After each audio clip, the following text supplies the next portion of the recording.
Hola, ¿qué tal, querida comunidad? ¿Cómo están? Espero que muy bien. El día de hoy quiero hablar sobre un tema polémico y que crea mucho conflicto entre escultores dentro y fuera del culto a María Leonza, que se trata de algo que no se limita solamente al culto a María Leonza, sino que sucede en otros cultos y religiones con la misma temática.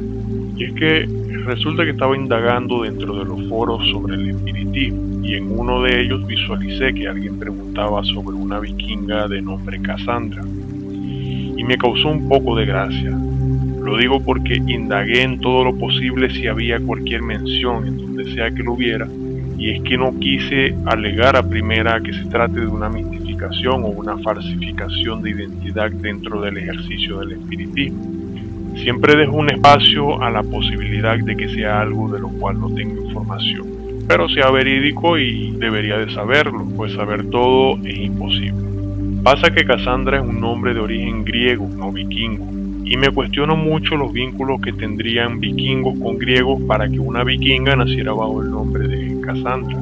Total, ello me llevó a pensar en la cantidad de años que llevo observando el aumento de número de integrantes de cortes y falanges espirituales en múltiples prácticas espiritistas, y que se ha convertido esto en un problema en sus respectivos países.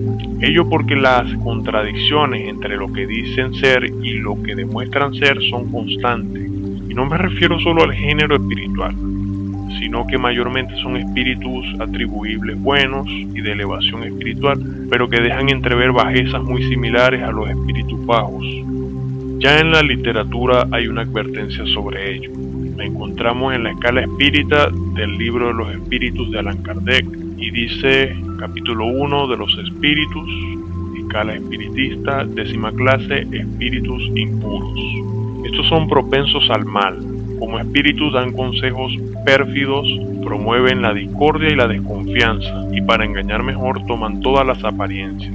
Se apoderan de las personas de carácter bastante débil para seguir sus excitaciones, a fin de arrastrarles a su perdición. Y contemplen bien la advertencia. Para engañar mejor, toman todas las apariencias. Y en torno a esto es que giran los verdaderos peligros. Estamos hablando de espíritus que estudian y conocen muy bien el templo de cada persona, y se moldean a fin de obtener ante todo la aceptación y después la sumisión de parte de las personas que establecen una relación con ellos. En mi experiencia, yo no he sido testigo de lo que tantas anécdotas dicen. No he sido violentado por espíritu alguno, ni he sido exhortado a conductas reprochables. Tampoco se me ha persuadido de dar recursos materiales en calidad de ofrendas y atenciones obligadas. Tampoco me han amenazado con castigos por desobedecer sus esfuerzos por controlar mi libre albedrío y mucho más.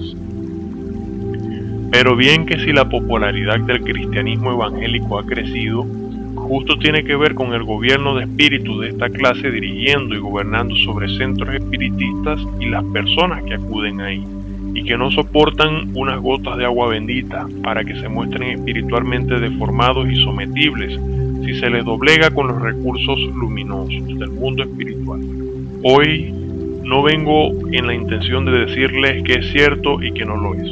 Cada quien debe ejercitar su juicio para rechazar lo que le parece dudoso y protegerse lo mejor posible. Por ende, solo aporto la información que es aprendizaje de vida a través de la experiencia. Entre los géneros, cortes o falanges espirituales más explotadas por usurpadores y que representan para ellos los arquetipos más fáciles de reproducir son, dentro del culto a María Leonza, la corte de Don Juanes, de la que se dice originariamente contemplaba 23 espíritus del folclore llanero, y cuya característica hemos explicado en su propio podcast, en donde basta con imitar el arquetipo, adoptar el Don Juan por base y añadir un dominio, y ya tenemos un Don Juan nuevo. También tenemos a la corte Calais, siendo una de las cortes de más baja luz, la cual permite fácilmente camuflajear la bajeza moral y toda índole de dichos espíritus. Y es que si solo deben colocarse un nombre célebre, oriundo de la zona de Caracas, y que lo alarmante del caso es que la delincuencia sigue creciendo y verídicamente estamos ante intentos de anexión de delincuentes fallecidos que no tienen la capacidad de ser líderes positivos, como si lo son los verdaderos Calec, se han consagrado una corte espiritual dentro del culto a María Leonza. También tenemos la corte vikinga y la corte africana, también muy explotada por el mismo motivo anterior. Se le facilita demasiado imitar a este tipo de espíritus, ya que no deben hacer grandes exhibiciones de intelecto, moral, sabiduría, templanza y otros aspectos que pudieran servirnos para descubrir contradicciones y discrepancias, que son espíritus que se manifiestan de forma muy cómoda para estos espíritus bajos. Fuera del culto hablamos de un problema generalizado en los bandos, pues sus espíritus no son identidades con biografía, sino arquetipos que sirven como un disfraz para enmascarar el verdadero espíritu que se presenta, y gracias a lo cual desde caboclo, pasando por pretovelo, crianzas y toda la falange sufren de la mistificación y la falsificación. En el caso de la quimbanda sucede exactamente lo mismo que en la umbanda, pero en los dominios de Shu y Pombayira, que además en los dominios de quimbanda se ocupan perfiles morales, intelectuales y de sabiduría también muy cómodos para estos espíritus tan bajos, y pueden esconderse detrás de los vicios, pasiones, violencia y demás males que ejercen dominio de esta clase de espíritus. Y ni hablar del espiritismo en general, donde la actitud de adoración que lleva a aceptar todo y cuestionar nada facilita más el ingreso de cualquier cosa en nuestra vida, una vez que ya no deben farsear una identidad ajena, sino inventarse una propia que compagine con lo que la persona en particular que interactúa con ellos aceptaría.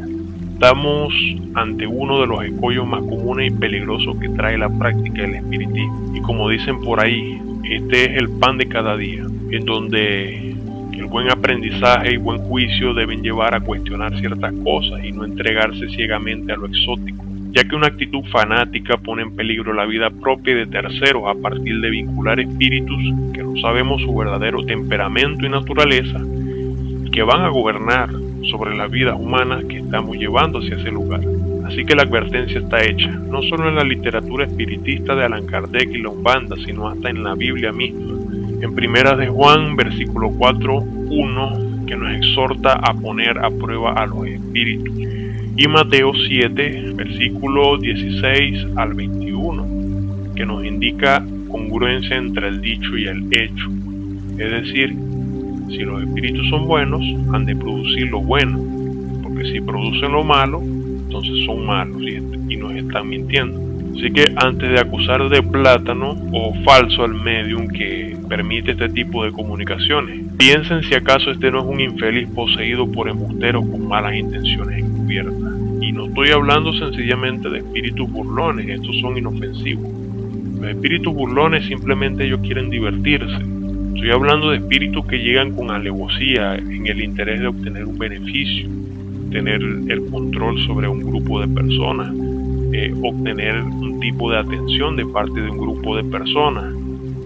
Total que son espíritus que se hacen del control y el poderío sobre un conjunto de personas y que puede ser para consecuencias no tan dañinas o muy dañinas. Y es que, sépanlo muy bien, para todos los espíritus que no desean someterse a la ley de Dios, el tener una persona que les provea de todo, eso les viene como anillo en el dedo.